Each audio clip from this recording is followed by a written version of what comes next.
What is going on, everyone? Tis Miyanovich, and I welcome you to the main dojo, the place where we process the raw struggles of men in an unprecedented paradigm. There is something inside of you that wants you to be more than what you are. But there also may be something inside of you that wants you to go down. And for some of us, that means going down for good. So, remove your ego, drop your bullshit, become vulnerable, and step into the dojo, mate.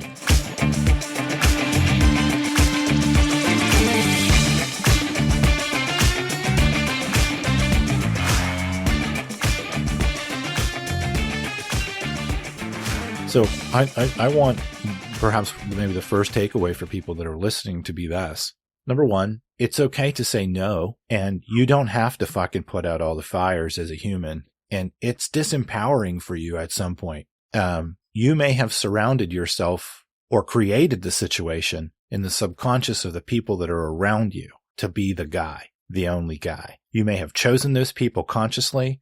You may have subconsciously chosen those people. You may have created those beings with your spouse. Right. They could have attracted to you, right? You could, it's a chicken or the egg. Who gives a fuck? The reality is that you are become a magnet for people who need you to be the guy. And it's okay to stop that and say, and this is also for women that are listening too. Oh God, my God, women probably have, this is a more so, right? This is a classic Jungian feminine energy problem. This is the problem of the nurturance energy in people, male and female. Right.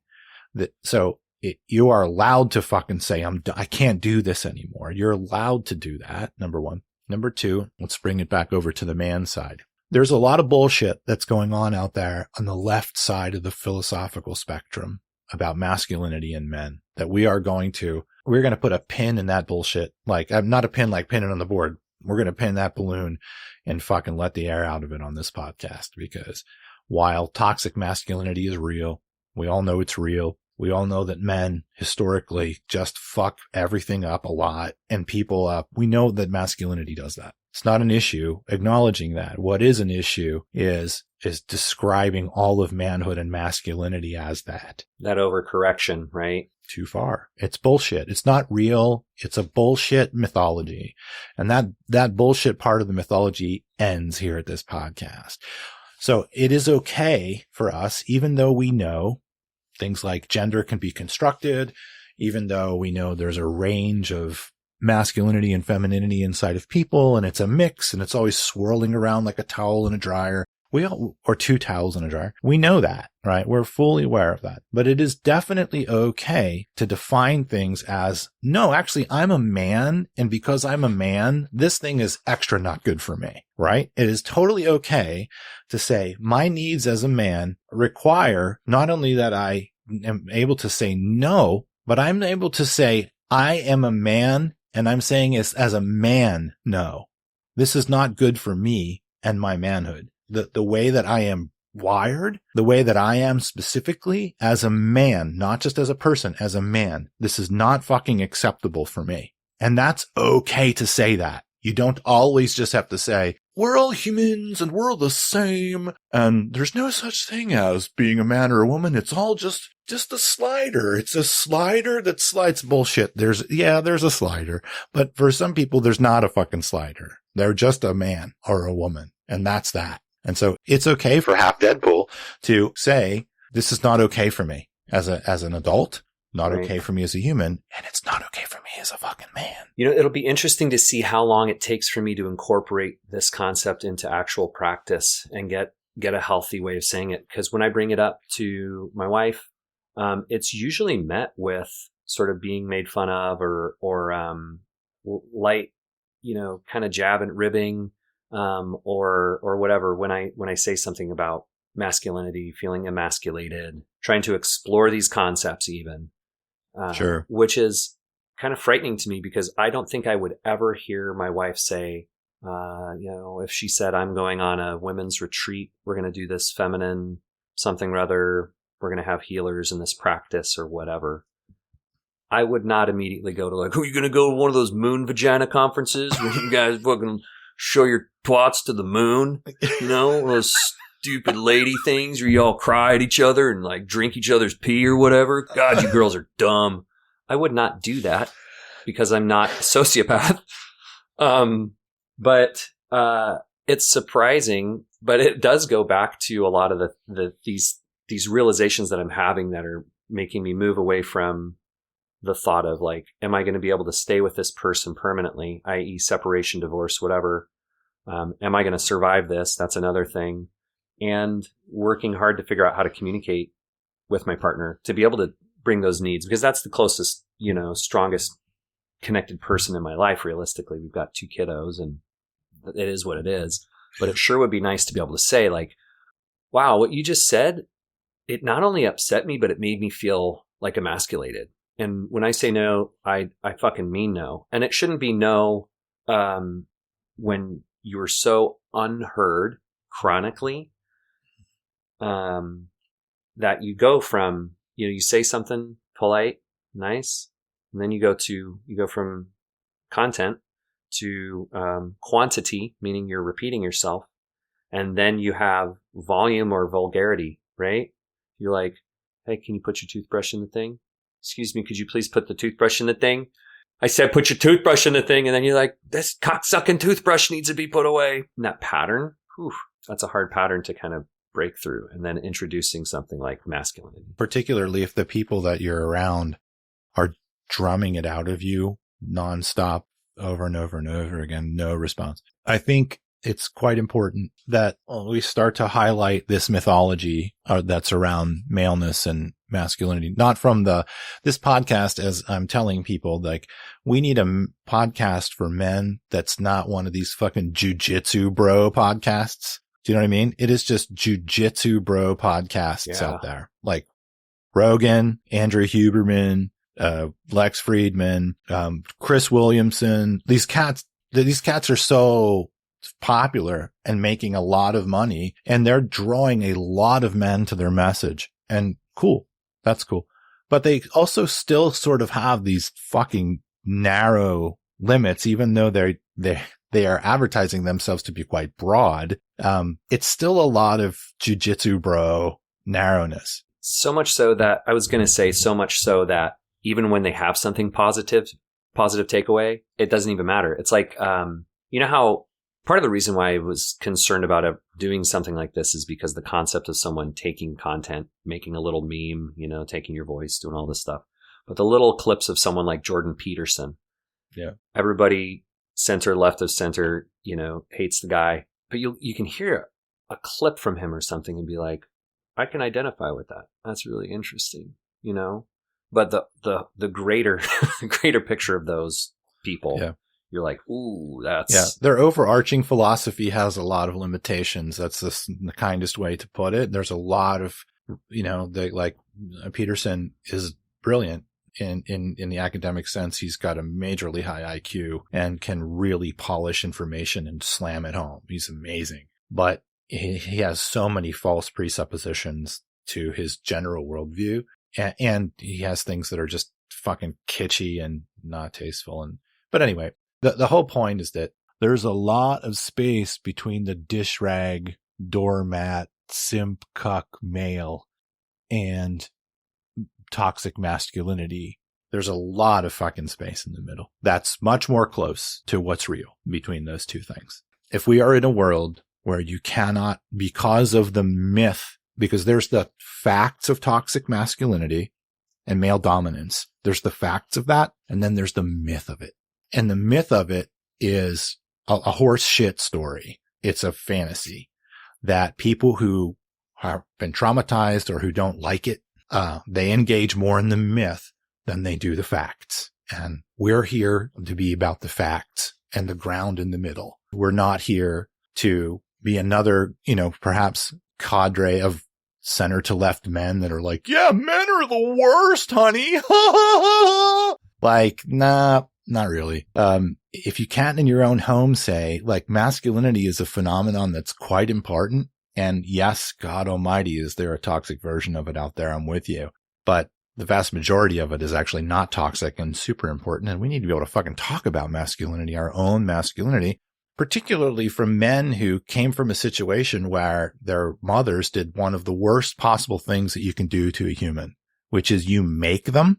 And when they don't have the ability to psychologically defend themselves, they tattoo their own fucking bullshit and their own needs onto a completely defenseless human, which mothers do and women do fucking constantly on this planet. It is one of the worst forms of indoctrination and abuse, and women do it all the time. Do men do it? Yeah, of course they fucking, we're humans. Women and men do it. That's me trying to break these cycles that I got from my mom, that I find myself, doing with my kids and going, nope, that's not okay. We're going to re-engineer that. It's an indoctrination. Yeah. And like your disempowerment as along the lines of you being an actual male, that's abusive indoctrination is what it is. And so in order for us to dig out of that, we have to be allowed inside of our own brain to go, there is a difference between men and women often, and men have needs and women have needs, and they're specific. And there's going to be a whole different kind of mathematics for people who are non-binary, which is totally cool that they have different metrics.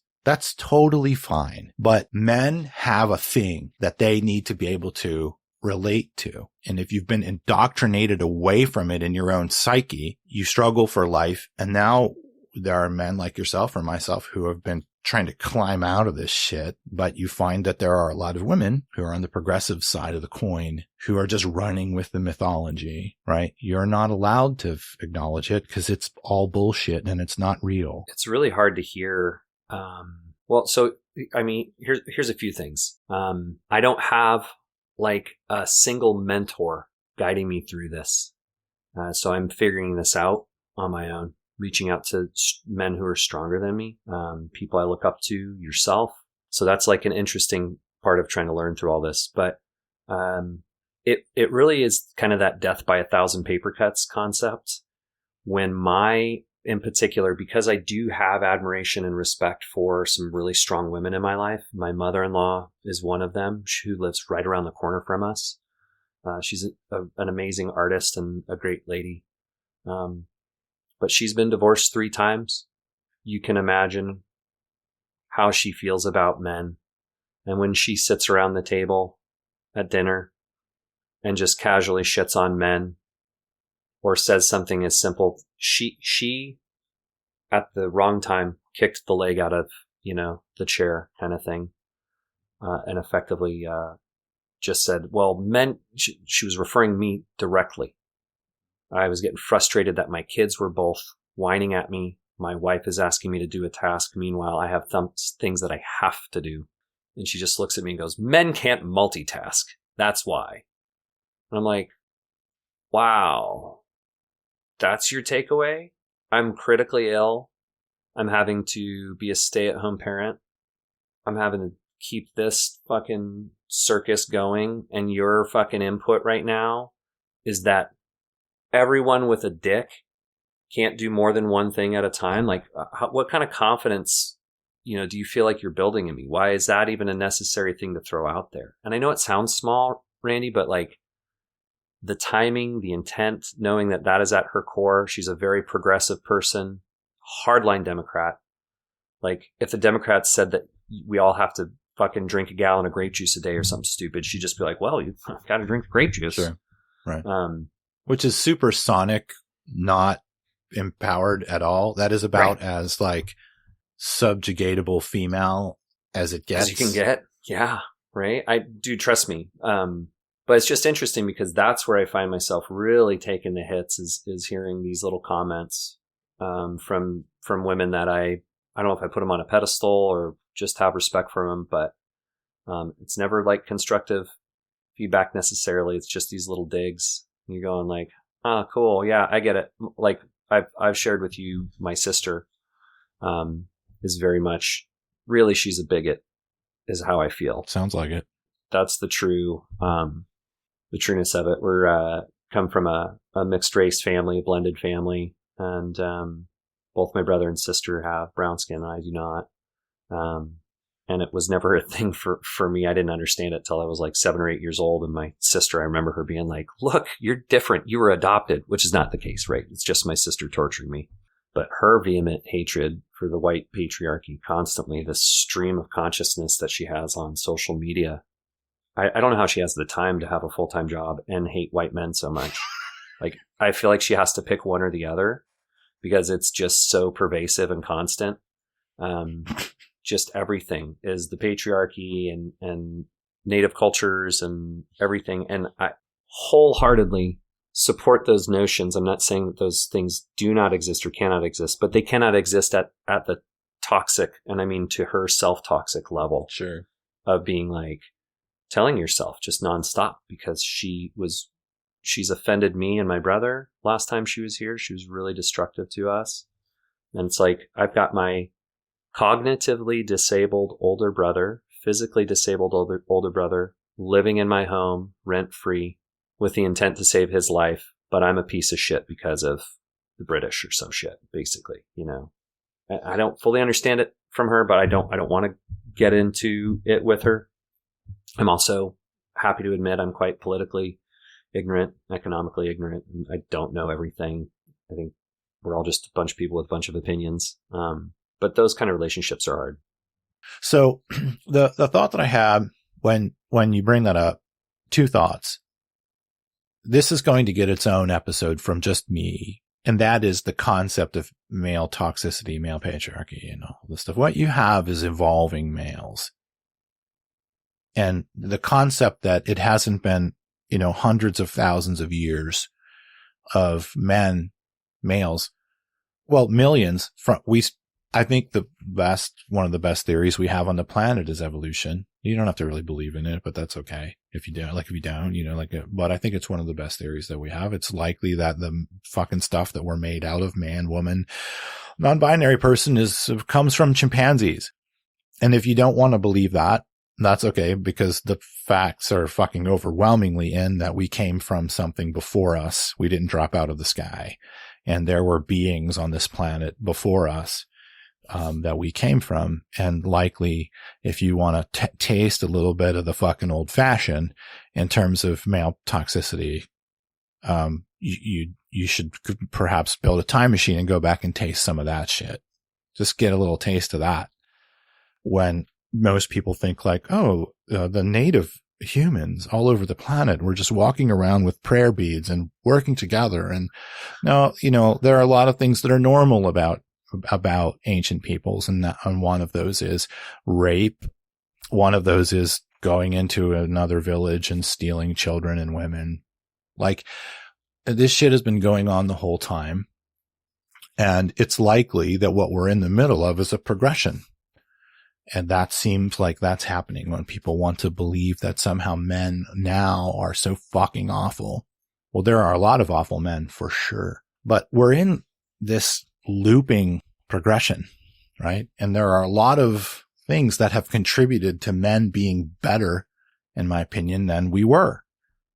And I think a lot of hardcore people that believe in the myth of male toxicity and male dominance, not the facts of it, the myth of it, believe that there is no progress that has happened, number one. Or number two, if there is progress, it has only come from the influences of dwarves and women and gay people and disabled people. Like, the only reason why men aren't awful is because of the disabled black transgender dwarf. They're the only people that have contributed to men being any better. No, I was going to say, I used your line the other day. I butchered it.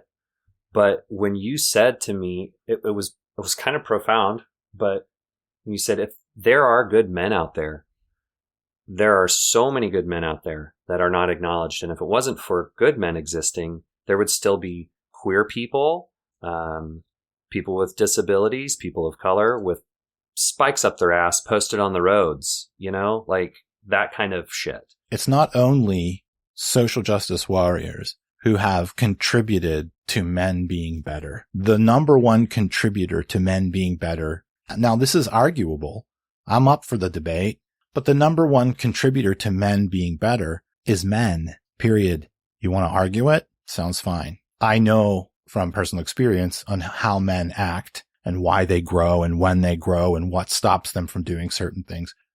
Yes, women contribute to that tremendously, but I still think that other men are the reason why men progress more than women. Now, it's fine if someone goes, no, I think actually it's women that have men get their shit together. Okay, cool. But the number 2 contributor would have to be men, and you'd be in deep shit without the number 2 contributor also. So just that concept alone deflates the whole mythology that comes along with white male patriarchy or male dominance or male toxicity. That number 1, there's no general improvement in men, and number 2, men couldn't possibly be contributing to that. Both of those things are so profoundly anti-scientific. And so these people, again, like other people who follow these grand political myths, it's a foundation of bullshit. No one's saying there isn't shitty men and destructive men. Oh, fuck it. It's terrible when the shit that comes from men. It's terrible. But it could be worse. And if it weren't for good men, you might be laying in a ditch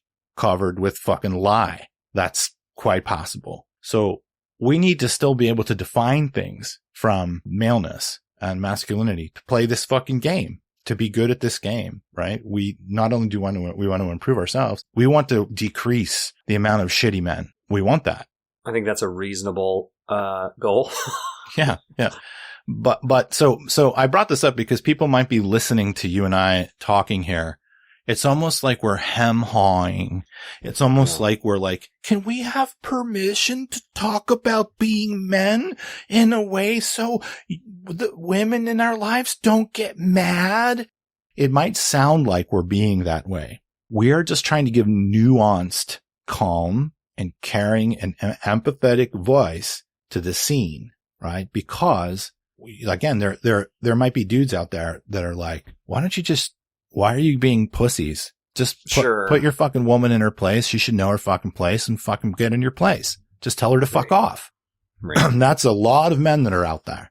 Right. And there's that. And then there's being a complete doormat to women. There are the 2 edges, and we're in the middle of this because I think the middle is where the action is and where the most people are. Right. Like we need to be able to give voice to something that's actually real and important. One of the reasons why Half-Deadpool is half dead is because he's in a situation where he feels like he can't get a fucking grip and get a voice in there about his own manhood. And this is happening with a lot of men. And it's also, if you've never created content, if you will, like you and I both have in different capacities, it's hard to distill, let's say, a 4 to 8 year relationship that you and I have had into a single conversation and not give people, the nuance and understanding that we're really, sensitive, caring individuals while also trying to advocate for something and kind of, bang on the table a little bit, without sounding exactly like that, Cro-Magnon. You just got to hit her right in the, forehead, whatever, and it's like, that's not fucking realistic. Yeah. Or the variant versions of that where the dude's not going to be like, put her in her place, but listen to you fucking pussies and what kind of woman do you have, or why do you, whatever their deal would be. This gives more interface for people, this kind of nuance. But the other thing is, which I think is the canary in the coal mine of this podcast. This podcast is a canary in a coal mine for people relative to masculinity and maleness and the waking giant, as I call it. If Half-Deadpool and myself are getting fucking sick of it and reaching a limit, and we're calm cats, I would consider us, strong people in various, capacities. Yeah. And successful too, not just I'm going to use the term loser, not like fucking losers. Dudes that can make shit happen in this world that other people can't make happen. Absolutely. That's what we do. There is a growing phenomenon of men who are just fucking done with the social vibes that are coming from the political left, which we are a part of, left to center to left. And they're walking away from wanting to put priority in perhaps the place that the left wants to put priority, not because we don't agree, but because of the toxic mythology. And trying to survive it. Yeah. Well, we're trying not to fucking be like, fuck you morons. But the reality is it's starting not to, it's not only does it not promoting good soil for men to be in, to be healthy and strong, it's not effective. It's not an effective fucking strategy politically for the things that we want to fight for either, when you're pissing on and shitting on or taking advantage of the fact that there are good men who have toned their fucking sensitivity up for you and given room to you. And that's met with not paying attention, not being able to sense that there are things about men that men need. There is a language we need to speak of for ourselves. You can't just keep fucking doing that forever. And there's karmic quarters going into the jar every time that shit happens. And when good men start to go, you know what? Fuck you people. You better start listening, right? Because like Half-Deadpool and myself have been helping and helping and helping and helping to the point where it's making us sick. And not only are we getting sick, but we're also having to deal with the potential backstabbing of the people that we're basically fighting with or for. Yeah, it's pretty nuts when you put it like that. It's true. I agree with you. It's difficult. Like you said, it's nuanced, and be interesting to see the progression of these concepts and thoughts as time goes on for myself personally as I explore it. Yeah. Because I'm exploring a ton of different modalities, basically just for, I'm still in survival mode. Yeah, like, you are. I'm coming out of it, but something emotionally can tank me, and then I'm done for a week or something. Yeah. I overdo it. My adrenal system goes, have a seat, buddy. And then I have to come back. But just the bare minimum stuff has been incredible for me. Exercise, getting, kind of addicted to physical exercise again, and drinking lots of water, eating right, that kind of stuff. This space here is where the toxicity stops. This space here and what we're going to create from this is where it stops. This is where we're going to promote the fucking waking of the giant, and we're going to promote the karma that these quarters have been going into these jars of fucking, not shitty, bullying men, narcissistic men, but good men have been getting paper cutted and mosquito bitten to fucking death while they're trying to help. And this podcast is going to be about that being fucking over and lines being drawn. And they're going to be drawn along the lines of, we're men, not we're just humans like everyone else. No, we're men and we have masculinity, and we're going to promote that. And you want to keep shitting on it? Shit on the bullies. Shit on the idiots. Don't fucking shit on us, because we have fucking had it. We've fucking had it. Yeah. And when it comes to this concept of, one emotional thing could send you tanking or something. As you know, what my opinion is on that is that that's taking a sort of a kind of a normal human thing for a man, and it's taking advantage of something chemically. And that is testosterone. The lack of testosterone, the lack of hormonal balance that happens from hypercortisolemia, from eating shit for so long and taking on stress for so long. And then the normal changes that happen with us. People say male menopause, but that's not really exactly accurate. But that normal change is happening, and every year we're just losing a little bit more of our resilience to such things. And that resilience, it is definitely tied to the hormonal reality, and our growth hormone and our testosterone is waning. And so is our fucking resilience. I'm excited to learn more about this. I had a doctor's appointment 2 days ago, and she was 100% on board. Yeah. I was after years of bad doctors, to have somebody get excited about a concept instead of just saying, well, you don't know anything about that. Yeah. I just brought it up to her, and she was like, here's some local resources, Fuck whatever yeah. you need. Let's go. Dude. If you want to learn, go learn. If you want to go as far as doing it, I don't see any medical reason why it would be unsafe for you. And that's all that's my main concern. Yeah. She's like, and I can help monitor it along with you if you get to that point. So we're going to do another round of blood tests, check estrogen levels. Yep. Because we haven't done an estrogen test just to see where that's at. Check test levels again. Yeah.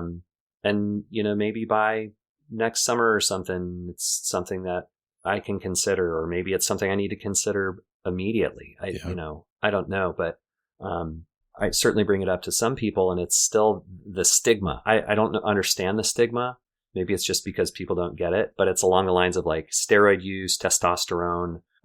Again, that toxic masculinity. That's where you see it. It's when guys are like, I just want to fucking get jacked up and throw people. What people think of in terms of testosterone is they think of testosterone abuse and super physical dosage and things like that. But these things are actually happening in men, and it's hurting men just at a basic wellness level. And some men are more gifted than others in this area, but in terms of the high stress environment that we have now in this world, and it promotes hypercortisolemia, and too much cortisol in the body and stress just whacks out your fucking testosterone. And you can suck it up for as long as you can. I've been sucking it up for probably 15 years and lifting and working out and eating organic. But I'm at the point now where it doesn't matter what I do now. Doesn't touch it. It doesn't. Like I get it enough. But I can tell brain fog, focus, extra fear, less resilience.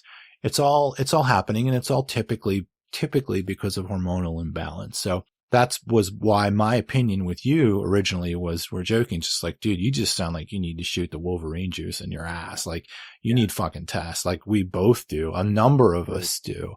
But it's at dosages that's just going to get us back to where we were.